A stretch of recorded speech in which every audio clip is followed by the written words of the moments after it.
नमस्कार विद्यार्थी मित्रांनो, MPC 1 मध्ये तुम्हा सर्वांचं हार्दिक स्वागत. मित्रांनो, आजच्या व्हिडिओमध्ये आपण ॲसिड रेनबद्दल माहिती पाहणार आहे. ॲसिड रेनला मराठीमध्ये आम्लपर्जन्य म्हणलं जातं. तर आम्लपर्जन्य म्हणलं जातं. आता हा टॉपिक कशामध्ये येतो आपल्याला अभ्यासामध्ये? तर एन्व्हायरमेंट ज्यावेळी स्टडी करतो आपण, एन्व्हायरमेंटमध्ये पोल्युशन हा टॉपिक येतो. त्याच्यामध्येच विविध प्रकार आहेत पोल्युशनचे, हवेतून होणारे, जमिनीतून होणारे, पाण्यामधून होणारे. तर त्यामध्ये हा पार्ट ॲसिड रेन म्हणून येतो. त्याच्यामुळे खूप महत्त्वपूर्ण आहे. यावर आयोगाने आत्तापर्यंत क्वेश्चन भरपूर प्रमाणात विचारले आहेत. याबद्दल माहिती पाहू आपण. ॲसिड रेनला दुसरा एक शब्द आहे ॲसिड प्रेसिपिटेशन म्हणलं जातं. ओके, आम्लवर्षण म्हणलं जातं. तर माहिती पाहू आपण. ॲसिड प्रेसिपिटेशन ही संज्ञा सर्वप्रथम 1872 मध्ये रॉबर्ट स्मिथ यांनी मांडली. आपल्या एअर अँड रेन या ग्रंथात त्यांनी वापरलेली. तेव्हापासून हा शब्द आम्लपर्जन्य आपल्या एन्व्हायरमेंटमध्ये आला आहे किंवा वापरण्यास सुरुवात झाली. जीवाश्म इंधनाचे ज्वलन, स्मेल्टिंग, औष्णिक विद्युत केंद्रे, धातू उद्योग, औद्योगिक बाष्पपात्र बॉयलर म्हणलं जातं, स्वयंचलित वाहने, कारखाने इत्यादीमध्ये वापरला जातो. मानवी प्रक्रियेमधून तसेच ज्वालामुखी, विघटन क्रिया, वनवे इत्यादी नैसर्गिक प्रक्रियामधून विविध वायूरूपी प्रदूषणे उत्सर्जित केली जातात. आता ॲसिड रेन कसं होतं यासाठी तुम्हाला समजण्यासाठी एक इमेजसुद्धा या ठिकाणी दाखवली होती. H2SO4 आणि HNO3 ज्यावेळी पावसामार्फत जमिनीवर येत असतात, ओके, त्यावेळी त्याचा pH चेक केल्यानंतर pH जर 101 ते 7च्या दरम्यान असेल तर ॲसिड मानला जातो. 7 ते 14 नंतर बेसिक मानला जातो. जर ते पाण्याचा pH 1 ते 7च्यात असेल, 3-4च्या आसपास, तर ते ॲसिड किंवा पाणी म्हणलं जातं किंवा ॲसिड रेन म्हणलं जातं. ओके, तर आता ॲसिड रेन कशी होते? तर ज्यावेळी आपण मानवी प्रक्रियेमध्ये जसं ज्वालामुखी झाली समजा ही, ओके, नैसर्गिक आहे. नंतर विघटन क्रिया आहे, वनवे, हे नैसर्गिक क्रिया आहेत. आणि मानवनिर्मित कोणते आहेत? इंधनाचे ज्वलन करणे, औष्णिक विद्युत केंद्रे, धातू उद्योग, औद्योगिक बाष्पपात्र म्हणतात, बॉयलर म्हणलं जातं.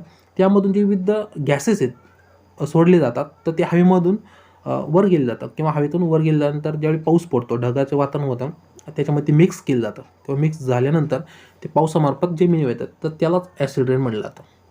ओके, समजण्यासाठी दुसरी एक इमेज या ठिकाणी SO2 प्लस H2O, त्यानंतर त्याची अभिक्रिया होऊन H2SO4 प्लस, त्याच्यानंतर पुन्हा अभिक्रिया होती, विघटन अभिक्रिया 2H प्लस SO4 ह्या ठिकाणी मायनस तयार होतो.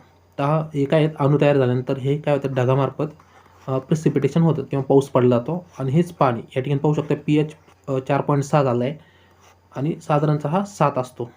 ओके, ज्यावेळी पाण्याचा pH 4.6, 4, 3.8 असं असेल तर ते पाणी ॲसिड म्हणलं जातं, ॲसिडिक पाणी म्हणलं जातं. आणि पावसामार्फत जर हे जे पाणी जर 3.4च्या आसपास असेल तर त्याला ॲसिड रेन म्हणलं जातं.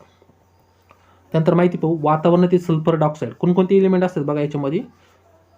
सल्फर डायऑक्साईड SO2 म्हणलं जातं, सल्फर ट्रायऑक्साईड 3, नंतर carbon dioxide CO2, nitrogen oxide NO2 म्हणलं जातं, क्लोरीन या वायू प्रदूषकांचा वातावरणातील बाष्प, आणि ऑक्सिजनचं हे गुण अनुक्रमे सल्फ्युरिक ॲसिड, कार्बनिक आम्ल, त्यानंतर नायट्रिक व नायट्रस आम्ल, हायड्रोक्लोरिक आम्ल म्हणलं जातं. ओके, SCl, नाहीतर नायट्रस आम्ल, नायट्रिक ऑक्साईड आपण म्हणतो HNO3 सुद्धा म्हणलं जातं, नायट्रिक किंवा HNO3, नायट्रिक ॲसिड म्हणलं जातं. सल्फ्युरिक ॲसिड तर तुम्हाला समजलं, सल्फ्युरिक H2SO4, ओके, याला सल्फ्युरिक ॲसिड म्हणलं जातं. तर हे जे घटक आहेत ते आम्लपर्जन्यास कारणीभूत आहेत. त्यात हे आम्ल पर्जन्याला म्हणजे पावसामध्ये विरघळून जमिनीवर येतात, अशा प्रकारच्या वर्षणास आम्लपर्जन्य म्हणलं जातं. ओके, कन्सेप्ट समजली असेल तुम्हाला. हे जे एलिमेंट आहेत, हे एलिमेंट गॅसेस रूपामध्ये हवेत सोडले जातात. त्यानंतर ते पावसात जे पाणी किंवा ढग आहे याच्यामध्ये मिक्स होऊन ते पावसामार्फत जमिनीवर येतात, तर त्याला ॲसिड रेन म्हणलं जातं. त्याचा आता ॲसिड रेन कसं ओळखायचं, तर त्याचा pH, जे पाण्याचा pH असतो तो 1 ते 7च्या दरम्यान असतो, म्हणजे 4.5, 3 अशा दरम्यान असतो, म्हणून त्याला ॲसिड रेन म्हणलं जातं. आणि हे ॲसिड रेनचा तोटा काय, तर जे पाणी पिलं जातात जनावरे किंवा जे जीव आहेत, त्यानंतर वनस्पती आहेत, यांना हानिकारक असतात. ते वनस्पती जळून जातात. जे बायोडायव्हर्सिटी ती सुद्धा खराब होऊन जाते. त्या ठिकाणी जे पाणी समजा ॲसिड झालं असेल तर बायोडायव्हर्सिटी संपूर्णपणे नष्ट होते ती. म्हणून ॲसिड रेनचा जास्त प्रमाणात एन्व्हायरमेंटमध्ये उल्लेखसुद्धा होतो. आणि तुम्ही पाहिलं असाल जे समिट होतात तर त्याच्यामध्ये सुद्धा हा उल्लेख केला जातो. त्यानंतर वातावरणातील कार्बन डायऑक्साईडमुळे पर्यावरणात काही प्रमाणात कार्बनिक आम्ल हे असतात. मात्र या कार्बनिक आम्लाचे सामू म्हणजे pH 5.6 असल्याने ते हानिकारक ठरत नाही. म्हणजे 5.6च्या दरम्यान असेल तर ते हानिकारक ठरत नाही, पण त्याच्या खाली जर आला तर मात्र हानिकारक ठरतो. या ठिकाणी पर्यावरणातील आम्लाचे प्रमाण जर वाढल्यास ते हानिकारक ठरू शकते. म्हणजे 1 ते 6च्या आत जर आला ओके, तर हा हानिकारक ठरू शकतो. त्यानंतर आम्ल पर्जन्याचे हानिकारक परिणाम काय होतात, वनस्पतीवर परिणाम होतात. ह्या ठिकाणी पाहू शकता काय इन्सिडेंट होतात. दुसरं म्हणजे जलीय परिसंस्थेवर परिणाम होतो, बायोडायव्हर्सिटीसुद्धा पर्जन्य होतं, म्हणजे वनस्पती असेल किंवा प्राणी असेल यांच्यावरसुद्धा इफेक्ट पडतो. सरोवरातील परिणाम होतात. नंतर जमिनी व मृदेवर सुद्धा परिणाम होतात. मानवी आरोग्यावर सुद्धा परिणाम होतात. समाजावर परिणाम होतात. याच्यामध्ये पहा, जी भिंत असते, स्टील असतं, हे काय होतं, कोरोजन ह्या ठिकाणी पाहायला भेटतं तुम्हाला. तर जमिनीवर मृदेवर काय परिणाम होतो, तर ह्या ठिकाणी पहा कॅल्शियम कार्बोनेटले जर जमिनीत किंवा मृदेमध्ये नैसर्गिक बफर असतं, कॅल्शियम कार्बोनेट बेस म्हणलं तर त्याच्यामध्ये नाही, तर त्यावर आम्ल पर्जन्याचा प्रतिकूल परिणाम होतो. जमिनीचे आम्लीकरण घडून तिचे रासायनिक गुणधर्म बदलतात. जमिनीचे पोषण द्रव्य विरघळतात व पावसाच्या पाण्यावर वाहून जातात. त्यामुळे जमिनीची काय होते, सुपीकता कमी होते. याचबरोबर वनस्पतींना हानिकारक ठरणाऱ्या काही विषारी मूलद्रव्य खडकामधून सुद्धा मुक्त होतात. तर जमीन नापीक होण्याची शक्यता सर्वात जास्त होते जर ॲसिडचं प्रमाण वाढलं तर. आणि जे नैसर्गिक आहे, आपण बफर झोन म्हणतो किंवा कॅल्शियम कार्बोनेट म्हणतो, हे जर असेल तर जमिनीचा pH हा मेंटेन त्या ठिकाणी राहतो. म्हणून बघा, जर ॲसिडिक सॉईल झाली असेल त्या ठिकाणी कॅल्शियम कार्बोनेट मोठ्या प्रमाणावर वापरलं जातं जमिनीचा pH मेंटेन ठेवण्यासाठी. ओके, तर आजच्या व्हिडिओमध्ये आपण तर आपल्याला क्वेश्चन कोणत्या प्रकारे विचारण्याची शक्यता आहे, तर एक म्हणजे सेंटेन्स देतील की ॲसिडेंटचे खालीलप्रमाणे ॲसिडेंटमुळे खालीलप्रमाणे बदल घडून येतात, ते एक महत्त्वपूर्ण आहे.